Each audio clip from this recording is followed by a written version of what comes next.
In principle, a work of art has always been reproducible. Man-made artifacts could always be imitated by men. Replicas were made by pupils in practice of their craft, by masters for diffusing their works, and finally by third parties in the pursuit of gain. Mechanical reproduction of a work of art, however, represents something new. Historically, it advanced intermittently and in leaps at long intervals, but with accelerated intensity. The Greeks knew only two procedures of technically reproducing works of art: founding and stamping. Bronzes, terracottas, and coins were the only artworks which they could produce in quantity. All others were unique, could not be mechanically reproduced. With the woodcut, graphic art became mechanically reproducible for the first time, long before script became reproducible by print. The enormous changes which printing, the mechanical reproduction of writing, has brought about in literature are a familiar story. However, within the phenomenon which we are here examining from the perspective of world history, print is merely a special, though particularly important, case.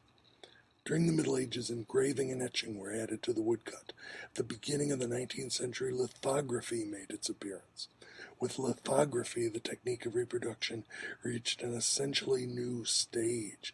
This much more direct process was distinguished by the tracing of the design on a stone rather than its incision on a block of wood or its etching on a copper plate, and permitted graphic art for the first time to put its products on the market, and not only in large numbers as hereto, but also in daily changing forms.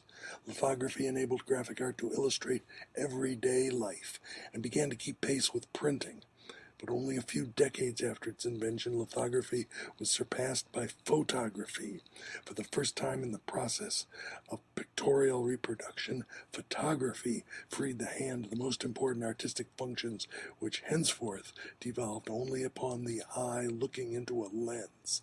Since the eye perceives more swiftly than the hand can draw, the process of pictorial reproduction was accelerated so enormously that it could keep pace with speech. A film operator shooting a scene in the studio captures the images at the speed of an actor's speech. Just as lithography virtually implied the illustrated newspaper, so did photography foreshadow the sound film. The technical reproduction of sound was tackled at the end of the last century. The convergence endeavors made predictable a situation which Paul Valéry pointed up in this sentence.